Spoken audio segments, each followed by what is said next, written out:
মানুষ বড় বিচিত্র জীব, তাকে বোঝার সাধ্য কারণ নেই।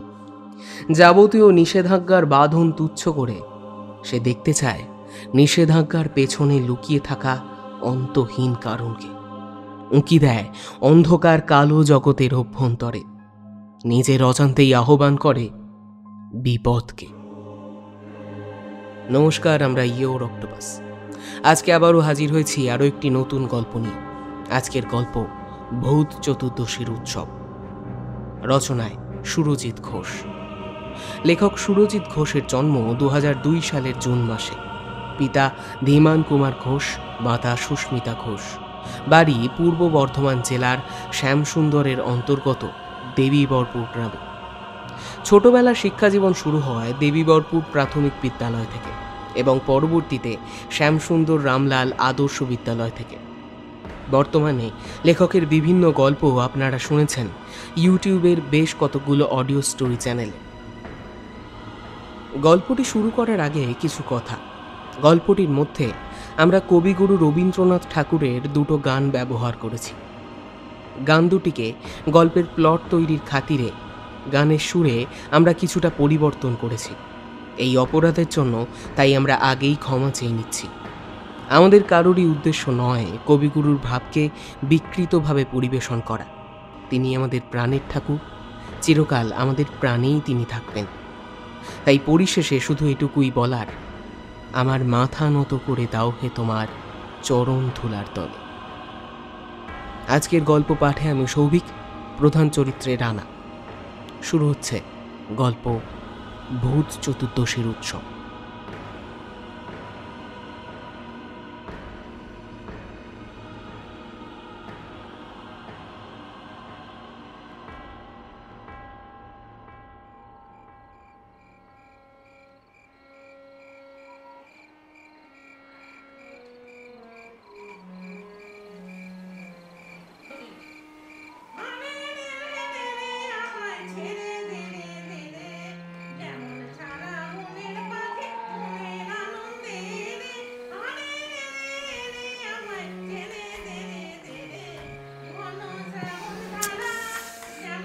কে রে বাবা, রাত বিরেতে এরকম বিকট ভাবে গান গাইছে। ভালো লাগে না। সারাদিন জার্নির পর ঠিকঠাক একটু রেস্ট না নিলে কি আর ভালো লাগে? দূর দূর, মহা উৎপাত হলো দিচ্ছে। ঘুম জড়ানো গলায় কোনো ক্রমে কথাগুলো বলে সোহম হাত বাড়িয়ে লাইটের সুইচটা অন করল। তারপর পাশের টেবিলে রাখা চশমাটাকে পরে দেয়াল ঘড়ির দিকে তাকাতেই দেখল 2:20।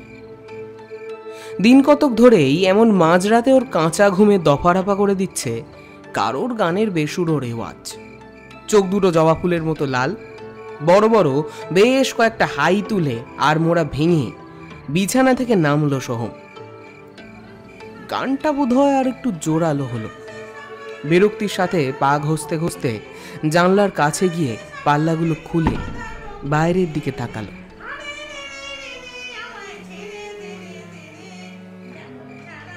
কার্তিক মাসের হাড় কাঁপানো শীতে সোহমের গায়ে কাঁটা দিল। বাইরের ঘুমন্ত পরিবেশে শুধুমাত্র কয়েকটা স্ট্রিট লাইটের হলুদ আলোর ছটা। দু একটা কুকুর বিচ্ছিন্নভাবে পিচ রাস্তার ওপর এখানে ওখানে শুয়ে আছে। এক দৃষ্টিতে বাইরের দিকে তাকিয়ে সোহমের যেন মনে হলো গানটা ভেসে আসছে কিছুটা দূরের একটা বাড়ি থেকে। কে থাকে ওই বাড়িতে? এত রাতে কে গান গায়? এই কয়েকদিন আগে দুর্গাপুজো কাটিয়ে শহরে পড়তে এসেছে সোহম, আর থাকার জন্য এই বাড়িটাই ভাড়া নিয়েছে সে। পাড়ার প্রত্যেকের সাথে এখনো ঠিকঠাকভাবে পরিচয় পর্বটাই সেরে উঠতে পারেনি, আর তার মধ্যেই এইসব ঝুট ঝামেলা। গানের শব্দগুলোর কিছু কিছু কানে এলো তার। কি গান গাইছে? রবীন্দ্রসঙ্গীত নাকি নজরুল গীতি নাকি বাংলা ছায়াছবির গান? তবে যাই হোক না কেন, তা এতই নাকি সুরে যে ঠিকমতো বোঝাই যাচ্ছে না। কাল সকালে নরেনবাবুর সাথে এ ব্যাপারে একবার কথা বলতেই হবে। যতই হোক তিনিই এই বাড়ির মালিক, যে কোনো সমস্যার কথা সবার আগে তাকেই জানানো উচিত। এখন বরং ঘুমানোর চেষ্টা করি। পাগল নাকি কে জানে, এমন মাঝরাতে যত সব গানের বাহার। বিরক্তির সাথে জানলার কপাট দড়াম শব্দে বন্ধ করে শুয়ে পড়তেই ঘুমে দু চোখ বুজে এলো সোহমে।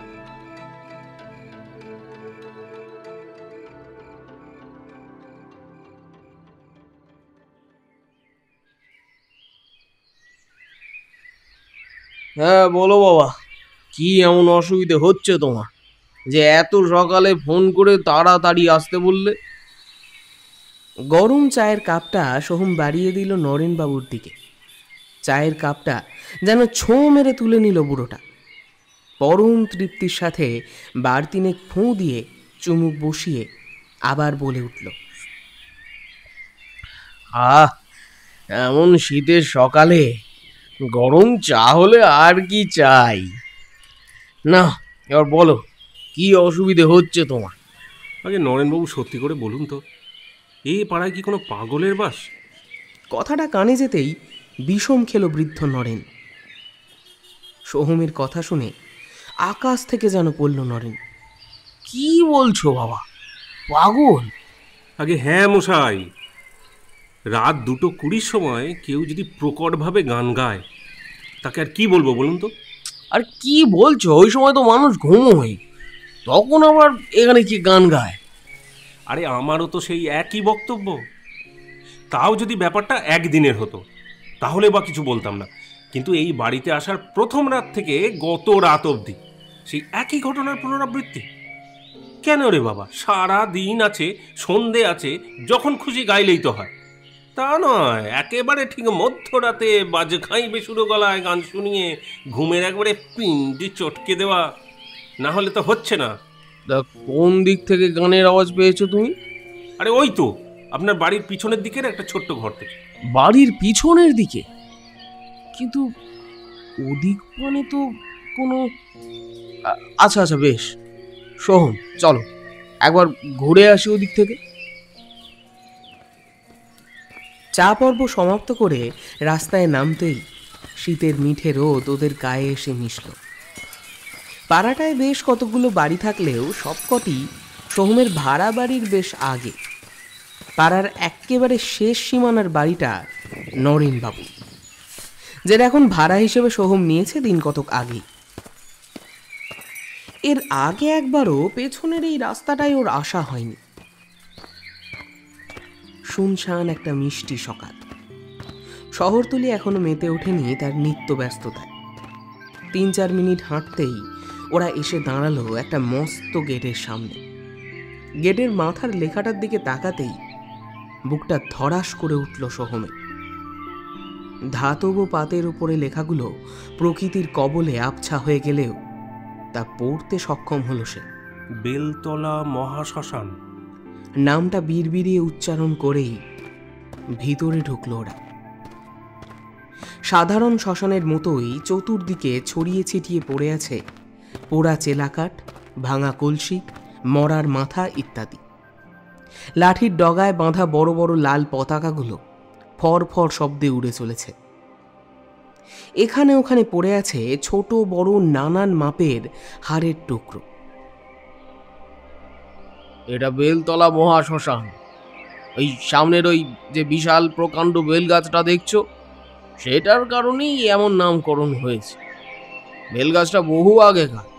আমি তো কোন ছাড়, আমার বাপ ঠাকুরদারাও ছোট থেকে দেখে আসছে গাছটাকে একই রকম ভাবে। বৃদ্ধ নরেনের কথায় সামনের দিকে তাকাতেই সোহমের চোখে পড়ল বেলগাছটা। গাছটার গুঁড়ি এতটাই মোটা যে তা প্রায় 2 প্রাপ্তবয়স্ক মানুষও একসাথে জড়িয়ে ধরতে পারবে না। বড় বড় প্রকাণ্ড ডালপালাগুলো নানান দিকে ছড়িয়ে ছিটিয়ে গেছে আকাশের বুক চিরে।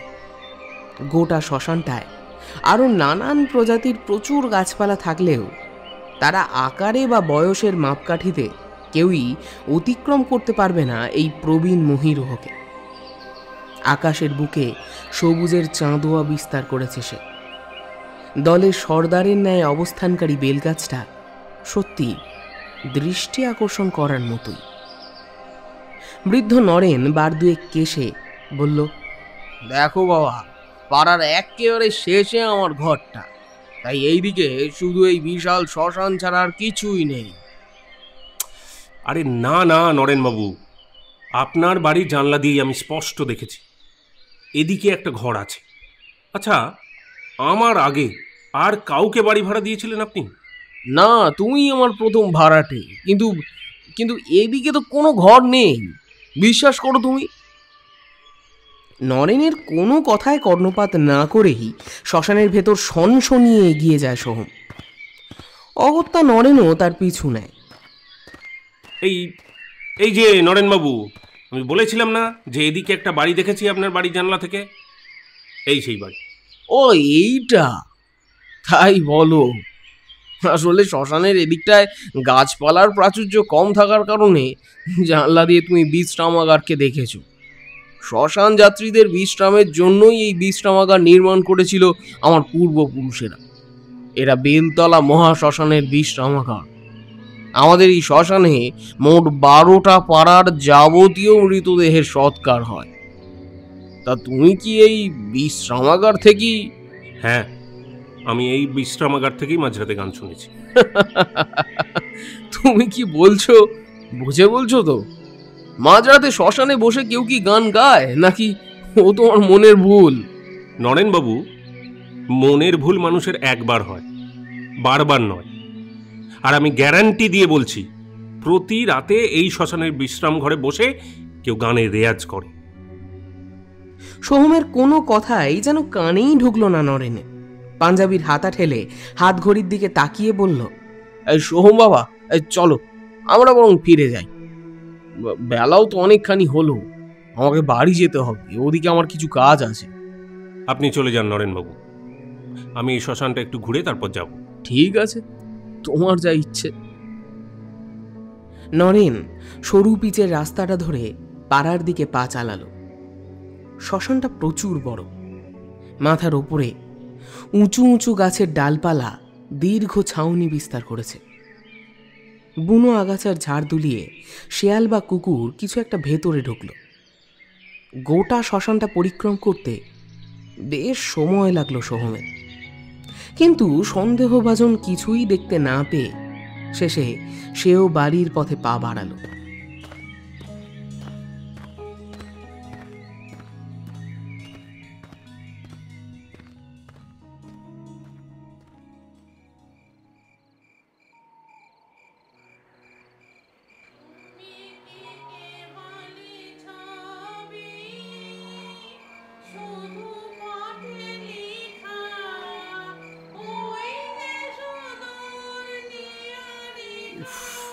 আবার শুরু হয়েছে। কি যে ভূতের মতো এমন মাঝরাতে গান গায় না। আজকে আজকে একটা হেস্তনেস্ত করতেই হবে। আমাকে আমাকে দেখতেই হবে এই মাঝরাতে শ্মশানে বসে গান গাইছে কে। টেবিল থেকে চশমাটা নাকের ডগায় বসিয়ে আত্মরক্ষার্থে কিচেন নাইফটা কোমরে প্যান্টের ফাঁকে গুঁজে নিয়ে বাইরে বেরিয়ে এলো সোহম।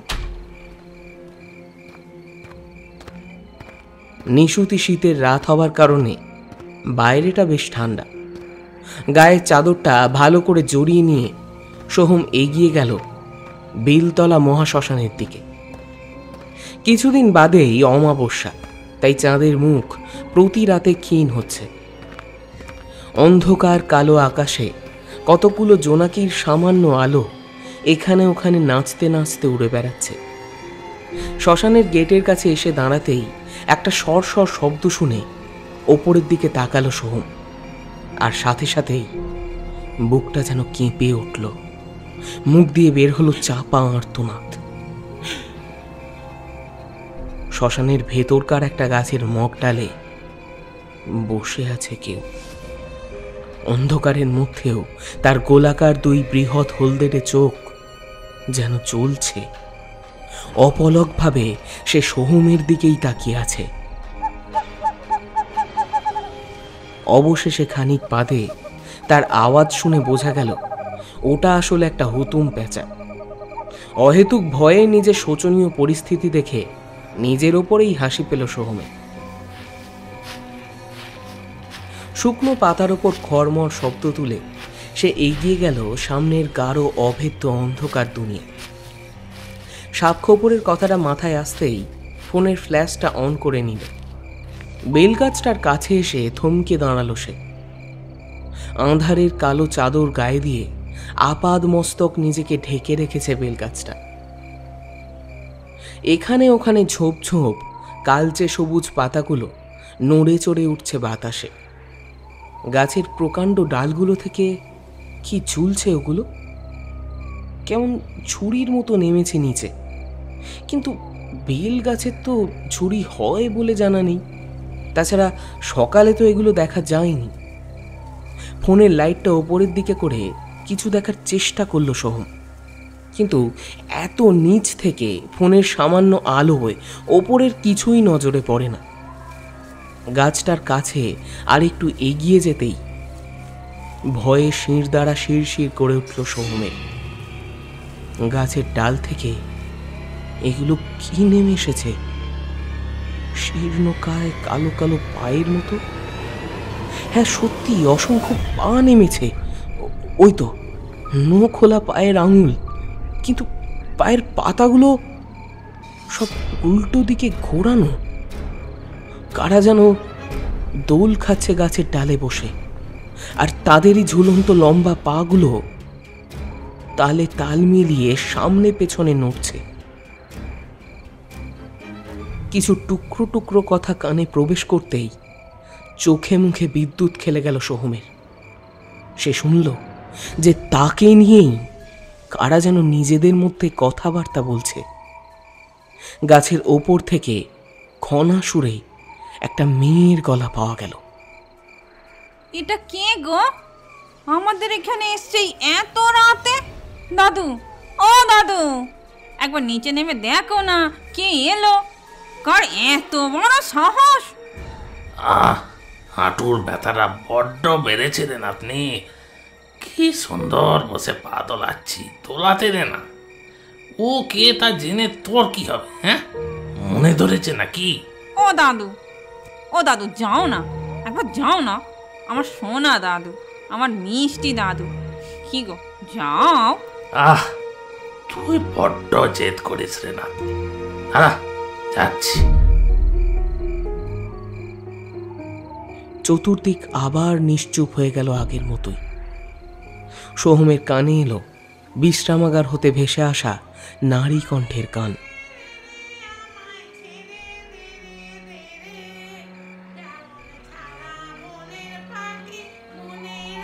সোহম সেই দিকে এগোতেই যাবে, এমন সময় ঠান্ডা আঙুলের স্পর্শে বুকের ভেতরের রক্ত শীতল হয়ে গেল তার।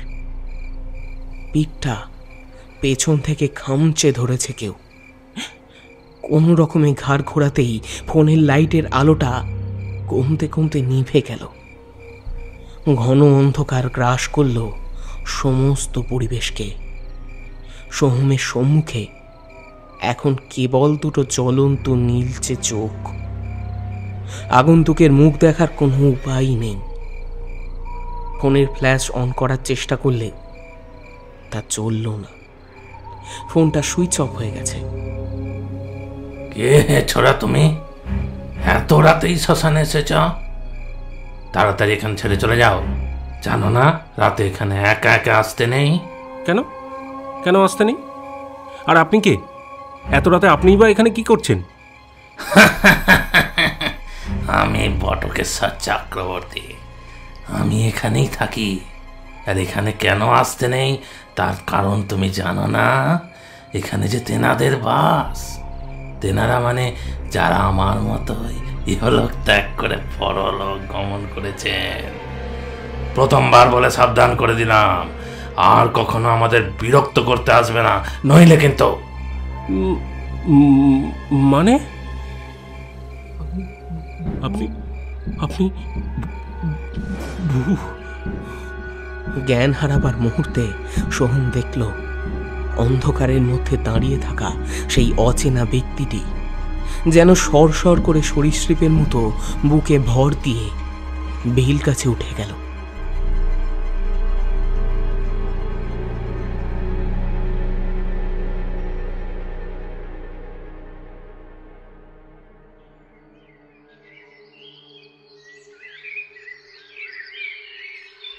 সকালের আলোয় জ্ঞান ফিরতেই প্রথমে সোহম বুঝতে পারল না যে সেটি কোথায় পড়ে আছে। তারপর ধীরে ধীরে ওর সব মনে পড়ল, রাতের ঘটনাগুলো। মাথাটা এখনো কেমন যেন ভারী হয়ে আছে, শরীরটা বেশ অসাড় লাগছে। সামনের বেলগাছটার দিকে বিহ্বল দৃষ্টিতে কিছুক্ষণ তাকিয়ে রইল সোহম। না, রাতের দেখা কালচে বস্তুগুলো এখন আর ঝুলছে না গাছের ডাল থেকে। আচ্ছা, সত্যি আমি দেখেছিলাম ওই লোকটাকে, নাকি সবই আমার হ্যালুসিনেশন? কনুইয়ে ভর দিয়ে শরীরটাকে টেনে তুলল সোহম। চোখ গেল মাটির উপর পড়ে থাকা স্মার্টফোনটার দিকে। হাতে তুলে নিতেই বুঝল চার্জের অভাবে সেটা সুইচ অফ হয়ে গেছে।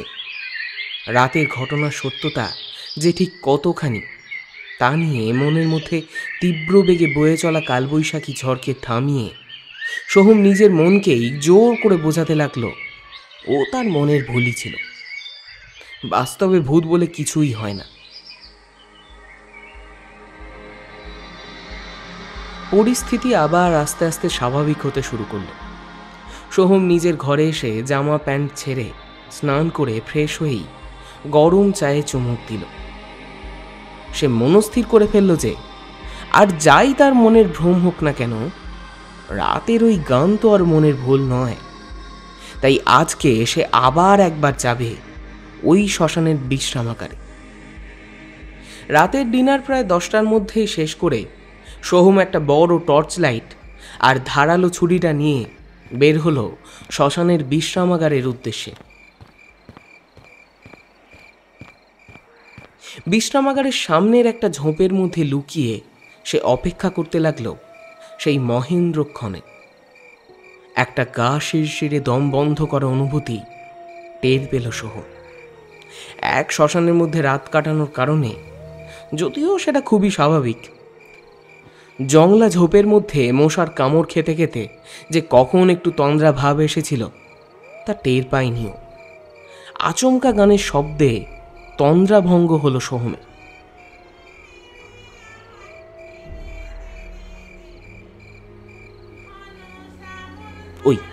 ওই তো আবার সেই গানের রেওয়াজ শুরু হয়েছে। পরিষ্কার শোনা যাচ্ছে এখান থেকে।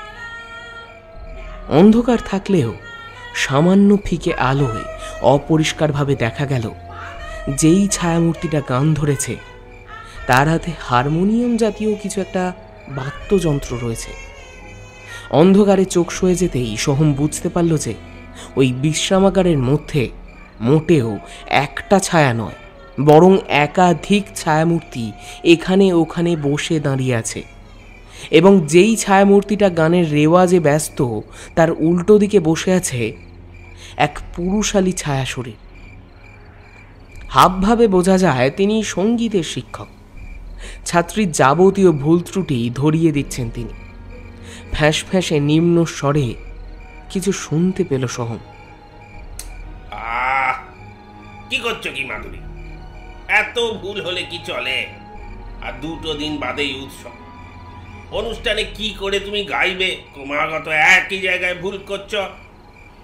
নাও নাও, আর সময় নষ্ট না করে আবার একবার ভালো করে ধরো।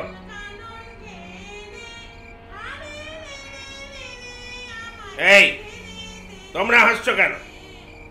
ওকে দেখে হাসছো, অথচ নিজেদের তো ভুলের ভান্ডার কম নয়। সবাই চুপ করে ডায়েরির পাতা খুলে গানের লাইনগুলো দেখো।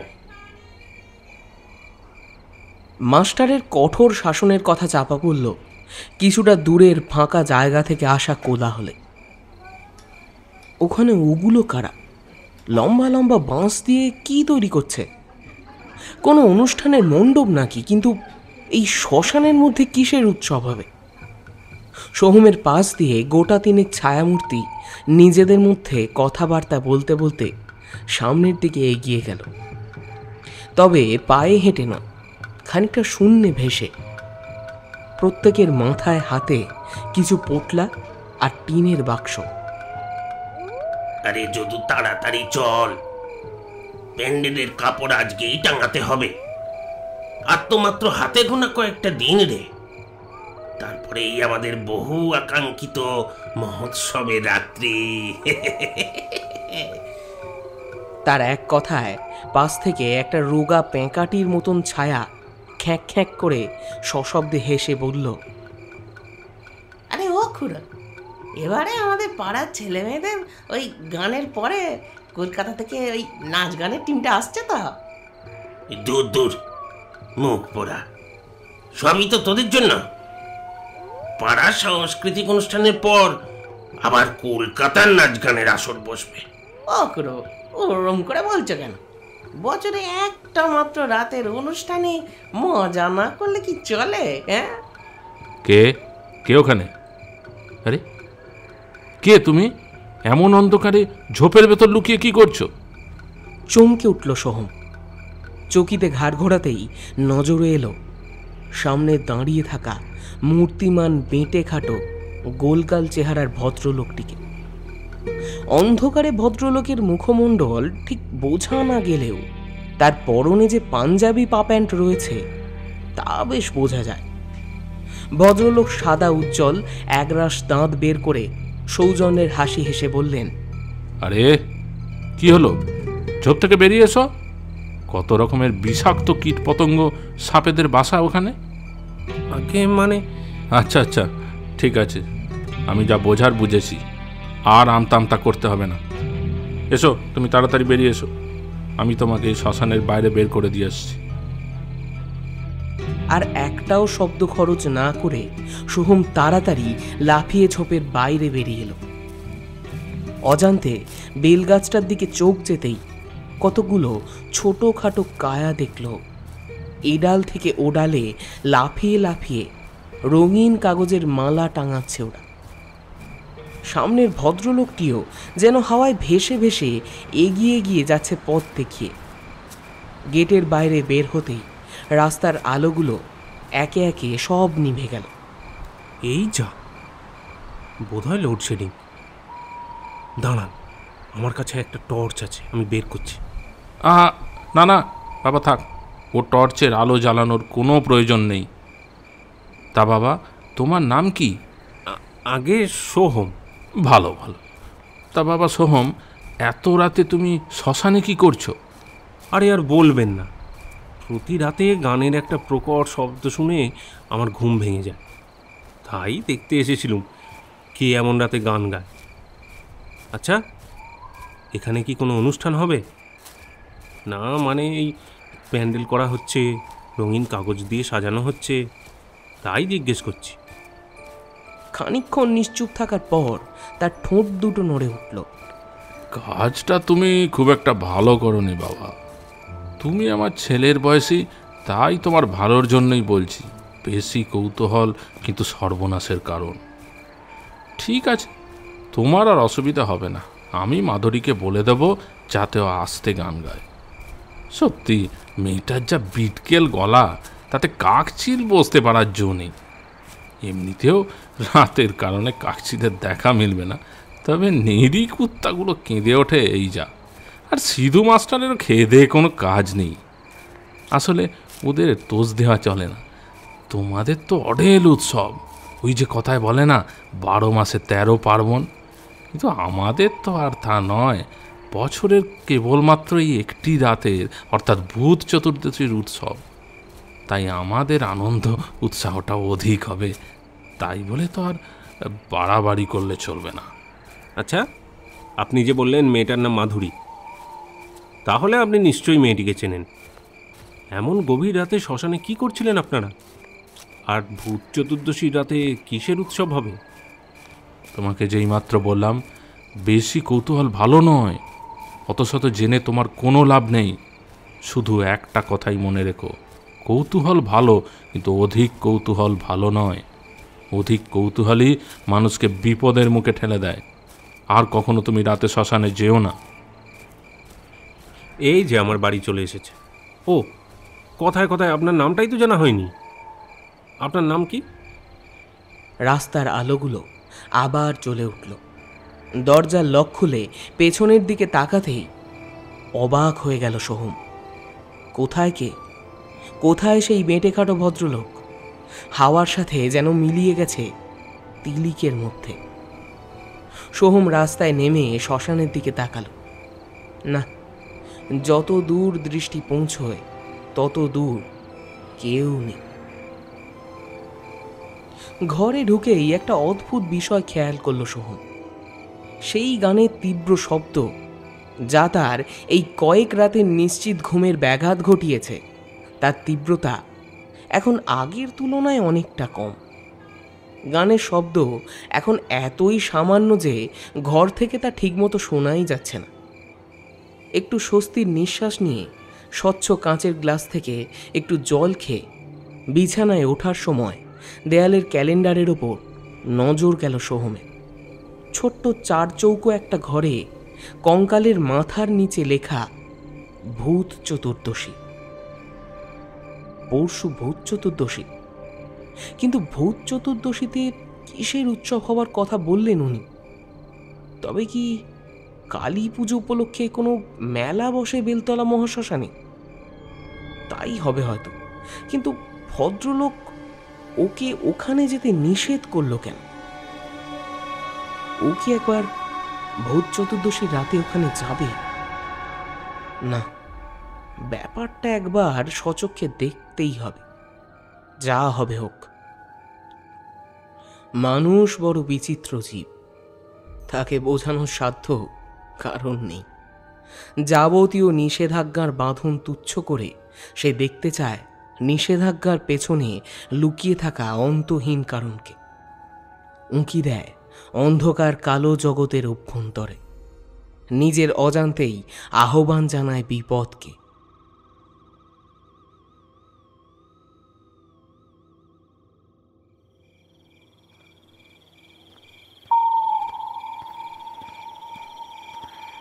ঘড়ির কাঁটা 12টার ঘরকে মোলায়েমভাবে স্পর্শ করেছে খানিক মুহূর্ত আগেই। শ্মশানের গেটের কাছে এসে দাঁড়াতেই একটা হিমেল বাতাস ঝাঁপিয়ে পড়ল সোহমের উপর। কাছে পিঠের কোনো গাছ, সম্ভবত শ্মশানের ভেতরকার কোনো গাছ থেকে একটা রাতচড়া পাখি কর্কশ স্বরে চিঁ চিঁ করছে ক্রমাগত। কালী পুজোয় পাড়ার প্রতিটি মন্দির সেজে উঠেছে মাতৃবন্দনার আমেজে। অমাবস্যার কারণে বিশ্ব চরাচর হয়ে গেছে অন্ধকার। শ্মশানের ভেতরে প্রবেশ করতেই একটা বিশ্রী হাসির শব্দ কানে এলো সোহমের।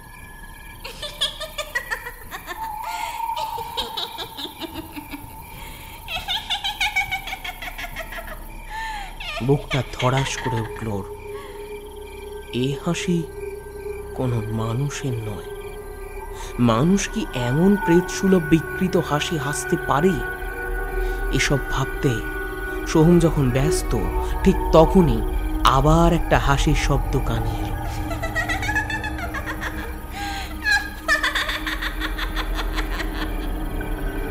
আচমকা ধড়াস করে মুখ থুবড়ে মাটিতে পড়ে গেল সোহম। কেউ যেন ঠেলে ফেলে দিল ওকে। উঠে দাঁড়িয়ে গা হাত পা থেকে ধুলো ঝাড়তে ঝাড়তে একটা অদ্ভুত বিষয় খেয়াল করল। আর একভাবে স্থির হয়ে কিছুতেই দাঁড়াতে পারছে না। পা দুটো যেন টলছে। কারা যেন পেছন থেকে ঠেলে ঠেলে এগিয়ে যাচ্ছে সামনের দিকে। এক বিশাল ভিড়ের মধ্যে সে যেন এসে দাঁড়িয়েছে। ভিড়ের গুঁতাগুতি ঠেলাঠেলিতেই এক জায়গায় স্থির হয়ে দাঁড়াতে পারছে না। মুখ তুলতেই চমকে গেল সোহম। অসংখ্য অগণিত ছায়া শরীর সত্যি ওকে ঠেলে এগিয়ে যাচ্ছে সামনে। কারা এরা? কোথা থেকে এলো? মানুষ বলে তো মনে হচ্ছে না। যদি মানুষ না হয় তবে এরা কারা? এবার বেশ গা ছমছম করছে সোহমের।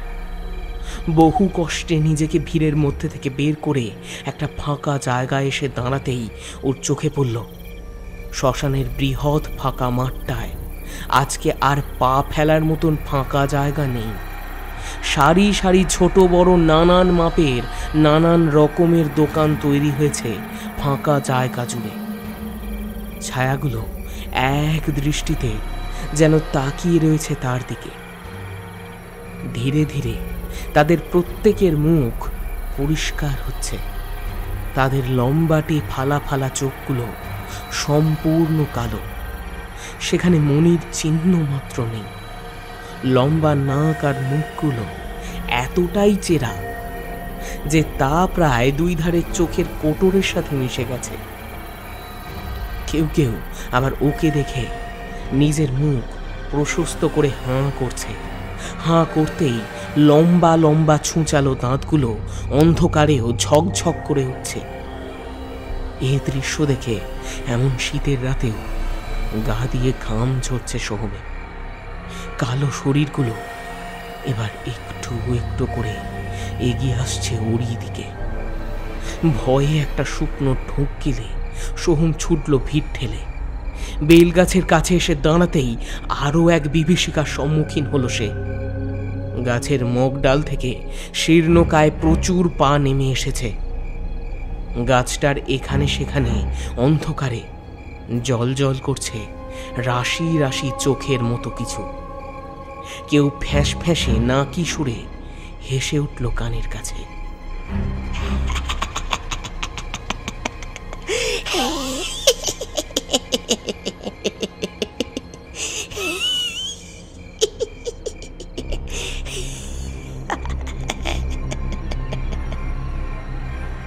শরীরটা আস্তে আস্তে যেন শীতল হয়ে যাচ্ছে সোহমের।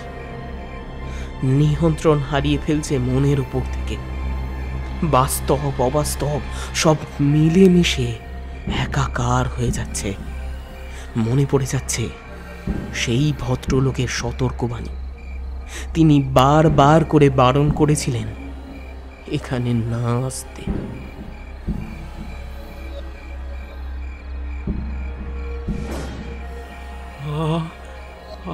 আমি কেন এখানে এই ভূত চতুর্দশী রাতে আসতে গেলাম? সত্যি কৌতূহলী আমার খাল হলো দেখছি। ঈশ্বর, এ আমি কাদের মাঝে এসে পড়লাম? আমায় রক্ষা করো প্রভু।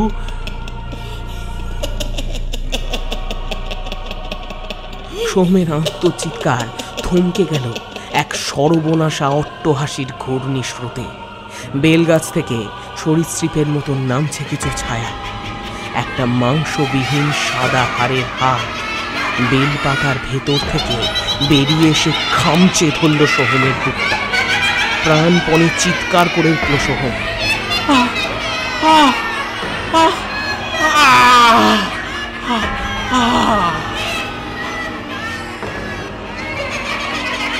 ধারালো আঙুলগুলো দেহের চামড়া ভেদ করে ভেতরে ঢুকে যেতে লাগলো। ঘন তাজা উষ্ণ রক্ত নামছে সোহমের বুক থেকে। চারিধারে শুধু হাসি আর হাসি। হাসির শব্দ একটা ঘূর্ণন গতিতে পাক খাচ্ছে সোহমের চতুর্দিকে।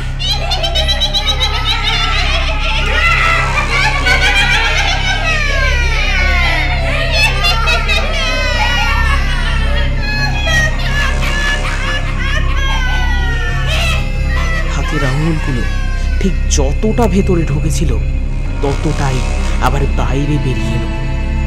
শুধু সঙ্গে করে নিয়ে এলো একটা মাংসপিণ্ড। সাদা হাড়ের হাতটা রক্তে রাঙা হয়ে গেছে, আর তারই মধ্যেখানের মাংসল পিণ্ডটা সামান্য দুবার নড়ে ধীরে ধীরে থেমে গেল। হৃৎপিণ্ডবিহীন সোহমের দেহটা কাটা কলা গাছের মতন লুটিয়ে পড়ল ধুলোয়।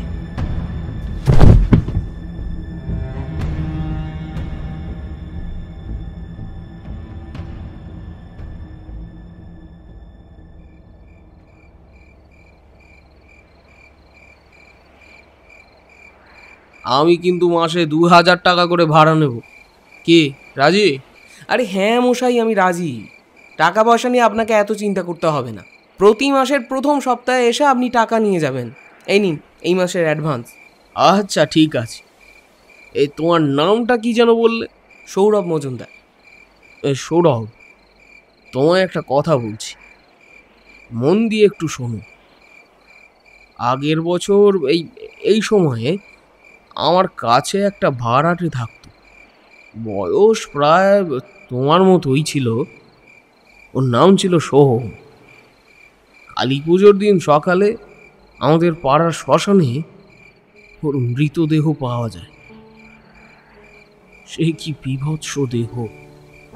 কেউ যেন হৃৎপিণ্ড খুলে বের করে নিয়েছে। শরীরের শেষ রক্তবিন্দুটাও শুষে নিয়েছিল যেন, ফলে হ্যাকাশে হয়ে গিয়েছিল দেহটা। আসলে ভুলটা বোধহয় আমারই হয়েছিল জানো। ওর আগেও কতবার আমাদের শ্মশানে মৃতদেহ পাওয়া গিয়েছিল। ভূত চতুর্দশীর মাসখানেক আগে থেকে ভূত চতুর্দশী পর্যন্ত কিছু একটা হয় আমাদের শ্মশানে। অন্য কোনো জগতের প্রাণীরা রাতের বেলা নেমে আসে, তাই আমরা কেউ ঘুণাক্ষরেও ও সময়ে রাতে পা রাখি না আমাদের শ্মশানে।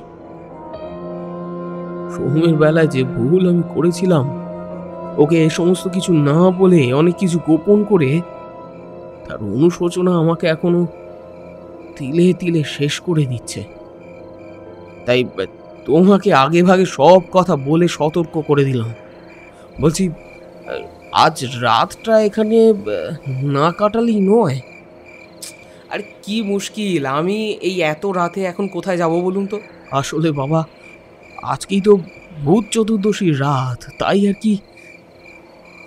গড়পোড়া গরু তো, সিঁদুরে মেঘ দেখলেই ভয় লাগে। সাবধানে থেকো, ভুলেও বাইরে বের হবে না।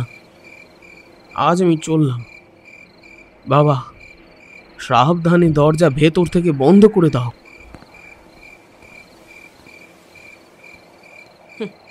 কে নাকি শ্মশানে মারা গেছে তার ঠিক নেই। শালা আমাকেও নাকি ওর জন্য ভয়ে ভয়ে থাকতে হবে। নিশ্চয়ই কালী পুজো উপলক্ষে মাল ফাল খেয়ে শ্মশানে বেসামাল হয়ে পড়েছিল, তাই শেয়াল কুকুরে ছিঁড়ে খেয়েছে। যত সব, এ যুগে আবার ভূত।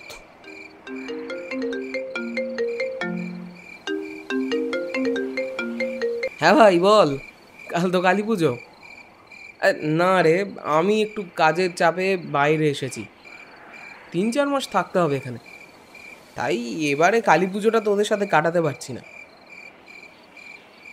এই তোরা কি এখনো ওই ক্লাবেই আছিস? এ ভাই, এই দাঁড়া তো, একটা গানের শব্দ পাচ্ছি। কোথাও মনে হচ্ছে ফাংশন হচ্ছে।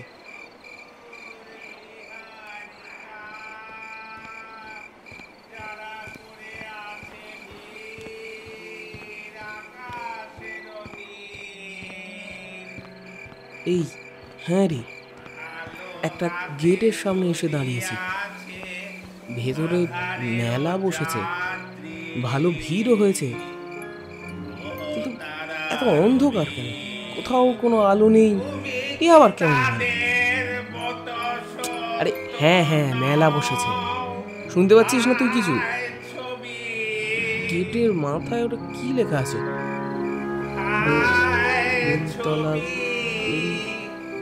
বেলতলা বলে কিছু একটা লেখা আছে। অন্ধকারের জন্য আর বাকিটা বোঝা যাচ্ছে না। এই ঠিক আছে রে, এই আমি মেলার ভেতরে ঢুকছি, পরে তোকে কল ব্যাক করছি, ঠিক আছে? হ্যাঁ ওকে, বাই।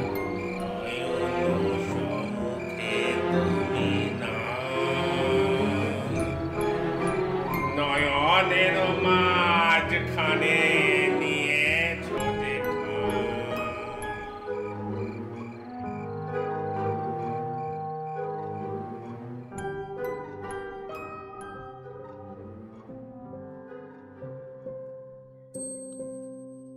শুনছিলেন গল্প ভূত চতুর্দশীর উৎসব, রচনায় সুরজিৎ ঘোষ। গল্প পাঠে আমি সৌভিক ও অন্যান্য চরিত্রগুলোতে রানা, অর্পিতা, গৌরব, করবী। Sound design Phoenix Audioverse. গল্পের প্রচ্ছদ কৃষ্ণেন্দু। সমগ্র পরিকল্পনা ও পরিচালনায় টিম ইওর অক্টোপাস। গল্পটি আপনাদের কেমন লাগলো অবশ্যই লাইক ও কমেন্ট করে আমাদের জানাবেন। এবং আমাদের চ্যানেলটি যদি সাবস্ক্রাইব না করা থাকে তাহলে অবশ্যই সাবস্ক্রাইব করে বেল আইকনটা প্রেস করে রাখবেন আমাদের গল্পের নোটিফিকেশন আপনার কাছে পৌঁছানোর জন্য। এছাড়াও ফেসবুকে আমাদের একটা পেজ রয়েছে, যার লিঙ্ক আমরা ডেসক্রিপশনে দিয়ে রেখেছি।